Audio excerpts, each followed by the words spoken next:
ఇక విమాన ప్రయాణం అంటూనే భయపడేలా చేస్తున్నాయి విమానయాన సంస్థలు. విమానాల్లో రోజు తలెత్తుతున్న సమస్యలతో ఆందోళనకు గురవుతున్నారు. ఎయిర్ ఇండియా, ఇండిగో విమానాల ఘటనలు మరవక ముందే స్పైస్ జెట్ ఫ్లైట్ లో టెక్నికల్ ప్రాబ్లం వచ్చింది. దీంతో వెంటనే అప్రమత్తమైన పైలట్ విమానాన్ని వెనక్కి మళ్లించాడు. 80 మంది ప్రయాణికులతో హైదరాబాద్ నుంచి తిరుపతి వెళ్తున్న విమానం టేకాఫ్ అవ్వగానే సమస్యను గుర్తించాడు పైలట్. శంషాబాద్ ఎయిర్పోర్టులోనే ఎమర్జెన్సీ ల్యాండింగ్ చేశాడు.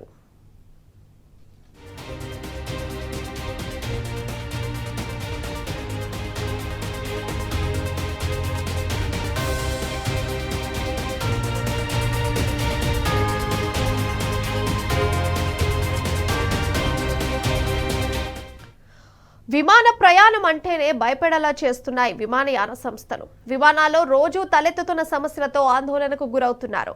ఎయిర్ ఇండియా, ఇండిగో విమానాల ఘటనలు మరవక ముందే స్పైస్ జెట్ ఫ్లైట్ లో టెక్నికల్ ప్రాబ్లం వచ్చింది. దీంతో వెంటనే అప్రమత్తమైన పైలట్ విమానాన్ని వెనక్కి మళ్లించాడు. 80 మంది ప్రయాణికులతో హైదరాబాద్ నుంచి తిరుపతి వెళ్తున్న విమానం టేకాఫ్ అవ్వగానే సమస్యను గుర్తించాడు పైలట్. శంషాబాద్ ఎయిర్పోర్టులోనే ఎమర్జెన్సీ ల్యాండింగ్ చేశాడు.